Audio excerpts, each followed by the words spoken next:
नमस्कार. ज्ञानदीप अकॅडमीच्या यूट्यूब चॅनलवर आपल्या सर्वांचं सहर्ष स्वागत आहे. आपण आज आपल्या समोर काही विद्यार्थी आहेत जेणेकरून त्यांनी इंडियन आर्मीमध्ये त्यांचं सिलेक्शन झालेलं आहे. सिलेक्शन होऊन सिलेक्शन होऊन त्यांचं काही म्हणजे 2 विद्यार्थ्यांची ट्रेनिंग पण संपलेली आहे. नेमकंच त्यांची पोस्टिंग झालेली आहे आणि हा जो विद्यार्थी आहे तर याच्यासोबत 7 विद्यार्थ्यांचं दुसऱ्या सिलेक्शन झालेलं आहे. कारण का की आत्ताच रिझल्ट लागलेला आहे आणि रिझल्ट लागून त्यांचं डॉक्युमेंट व्हेरिफिकेशन झालं. तर काय नाव तुझं पूर्ण? प्रमोद माने. तर कुठं भेटलंय आपल्याला training centre? Belgaum Marathi. Belgaum centre भेटलेलं आहे प्रमोद मानेला. सगळ्यात महत्वाचा मुद्दा म्हणजे तुम्ही म्हणताल सर तुम्ही स्माईल द्यायला लागला. प्रमोदला अगोदरच रनिंगचा जास्त कंटाळा आणि पुन्हा त्याच्यात ट्रेनिंग सेंटर बेळगाव घेतले. कारण बेळगाव ट्रेनिंग सेंटर म्हटलं की मित्रांनो अंगावर शहारे उभा राहतात किंवा अंगावर काटा येतो. कारण का बेळगाव ट्रेनिंग सेंटर हे खूप स्ट्रिक्टली आणि डिसिप्लिन मधलं एक सेंटर म्हणून त्याच्याकडे पाहिलं जातं. एक भारतामधलं ट्रेनिंग एक चांगल्या पद्धतीचं तसं पाहायला गेलं तर माझ्या माहितीस्तव आशिया खंडातलं नंबर 1चं ट्रेनिंग सेंटर म्हणून गणलं जातं.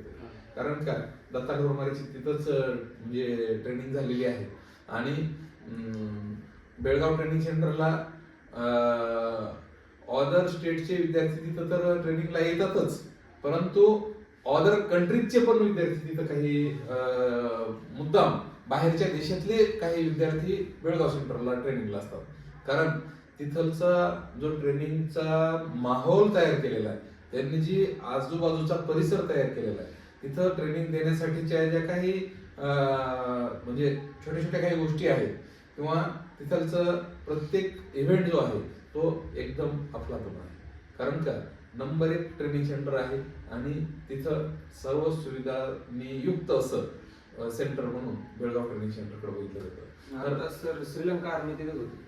15 दिवस त्यांचा कॅम्प होता. बघा, श्रीलंकेच्या सैनिकांना ट्रेन करण्याचं काम हे भारतातल्या ट्रेनिंग सेंटरमध्ये आणि तेही बेळगाव सेंटरमध्ये आणि ते ह्यांच्यासोबतच त्यांची पण ट्रेनिंग चालू होती आणि ते तिथं आलेले होते.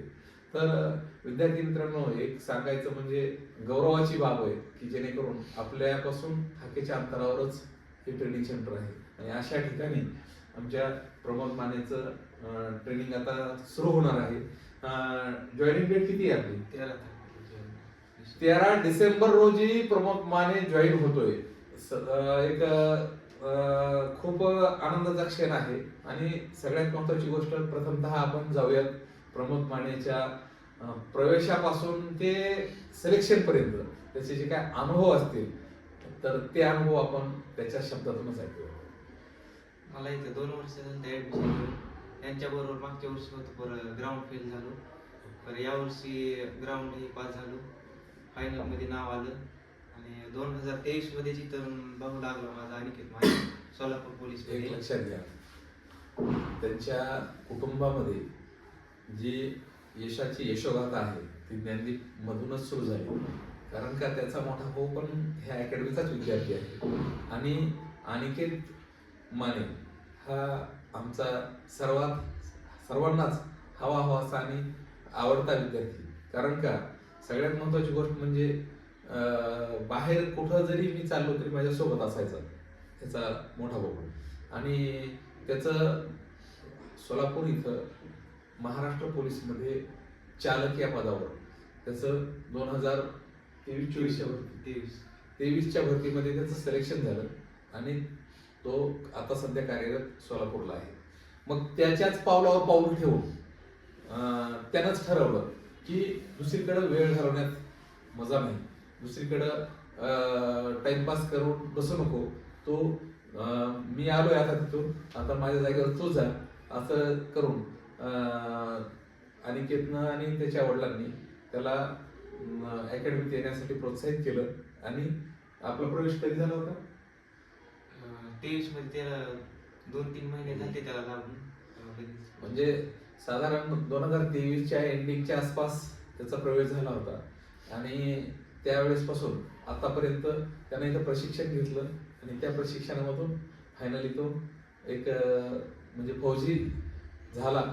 तर मी काय म्हणतो की ह्या कालावधीमध्ये जो काही मधला 2 वर्षाचा काळ आहे, या काळातील काही तुझ्यासोबत काही लागलेल्या मित्रांचे, काही न लागलेल्या मित्रांचे किंवा आता तुझ्या सोबत आहेत त्यांचे सर्वांचे अनुभव काय सांगशील? आदित्य बनसोडे होता माझ्यासोबत तिथे ग्राउंडला ओके. 24 मध्ये. हा. मी ग्राउंड फेल झालो, इथं आले पोरं म्हणायचं सारखंच की ती लागला कसं काय लागलाय, कुणी मी म्हणायचं सारखंच. तर तेव्हा पाय दुखत होता माझा, त्याच्यामुळे पळणं Injury झालं. होती पायाला. हा. 2च राऊंड पळावते तिथे, हा. त्याच्यामुळं फेल झालो. पण अनुभव पण नव्हता जास्त. अनुभव पण नव्हता, पहिलीच भरती होती त्यावेळेस. बरोबर आहे. तर मला काय म्हणायचं की या अनुभवातून माणूस शिकतो. पहिल्यांदा अपयश आलं म्हणून त्यानं सोडलं नाही, खचलं नाही. अपयश आलं तरी सुद्धा त्यानं आपल्याला करायचंय आणि जिंकायचंय हे एक स्वप्न ओराशी बाळगून तो आपल्या स्वप्नाचा पाठलाग करत राहिला आणि त्यानं परत आणखी म्हणजे कुठलाही मित्रांनो खेळ हा अर्ध्यावर सोडायचा नसतो. नाद केला तर तो कडीला निघला पाहिजे आणि म्हणूनच माझ्या या विद्यार्थ्यांनी एक खरंच त्यांचं स्वप्न पूर्ण केल्याचा मलाही आनंद आहे. आणि मला काय म्हणायचंय, आता या वर्षी किंवा आता एक 8 दिवसाखाली तुमचा निकाल लागला किंवा 10 दिवसाखाली निकाल लागला. एक मला वाटतं बहुतेक नोव्हेंबरच्या 26-27 तारखेला निकाल लागला, बरोबर आहे? तर त्यावेळेस निकाल लागला, त्यावेळेस ह्या बॅच मधून आपल्या ज्ञानदीप अकॅडमीचे किती विद्यार्थी सिलेक्ट झाले? 7 विद्यार्थी सिलेक्शन झाले. 7 विद्यार्थ्यांचं फायनली सिलेक्शन झालेलं आहे. त्यामध्ये म्हणजे कोण कोण विद्यार्थी?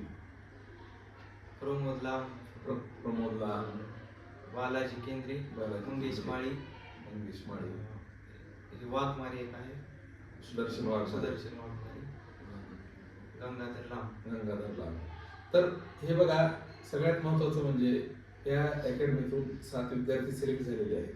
आता जो टीएचा प्रोग्राम झाला, या टीएच्या प्रोग्राम मध्ये जवळपास ज्ञानदीप मधले रनिंग पास आणि फिजिकल आणि मेडिकल दोन्ही पास, फक्त लेखी परीक्षा राहिलेली अशी किती विद्यार्थी? 15-20 विद्यार्थी आहेत असे. बरं. फक्त आता लेखी बाकी आहे त्यांची. बरोबर. जवळपास एक म्हणजे 14 ते 15 विद्यार्थी होते, पण त्याच्यातून काही विद्यार्थी हे मेडिकल मध्ये 2-3 जण फेल झाले. तर आता एक 12 विद्यार्थी आपल्या अकॅडमीमध्ये कार्यरत आहेत आणि त्यांचं लेखी परीक्षा ही जानेवारीच्या 18 तारखेला होणार आहे. तर आता म्हणजे लागण्याच्या अगोदर आणि लागल्यानंतर जो काही समजा हा थोडासा 8-10 दिवसाचा पिरियड आहे, तर नेमकं कसं वाटतंय, मनाला काय फील होते? चांगलं वाटायचं. गावात गेले कुणी म्हणायचं साहेब म्हणायली गावात.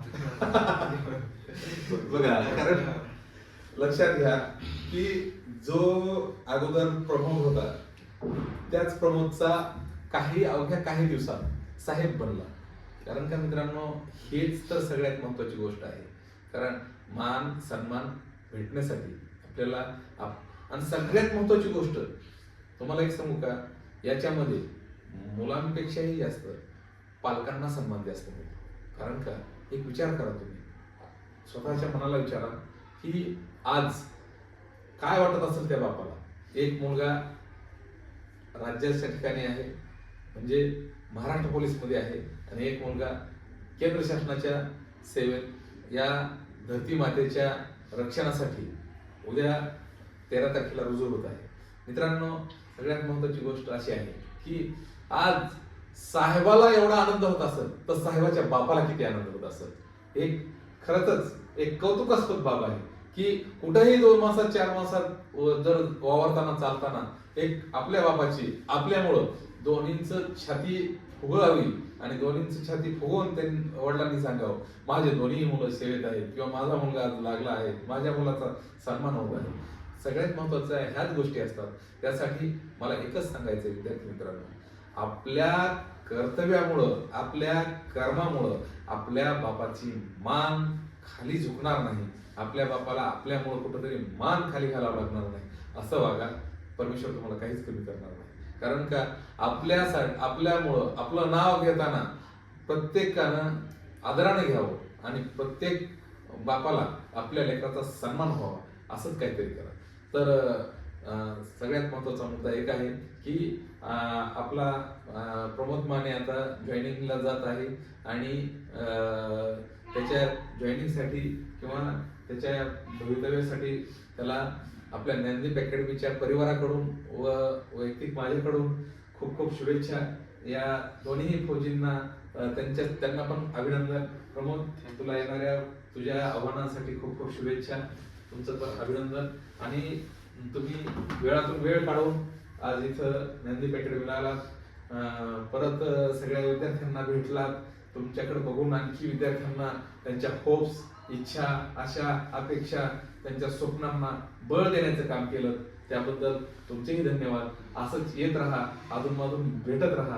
कारण का तुम्ही आल्यानंतर जी या परिसरात किंवा या अकॅडमीत एक जी नवी ऊर्जा तयार होते, ती ऊर्जा ही कायम टिकून राहिली पाहिजे. आणि याच्यासाठीच आम्हालाही कुठंतरी आणखीन विद्यार्थी घडवण्याची ऊर्जा मिळावी, अशीच मी परमेश्वराला अपेक्षा व्यक्त करतो.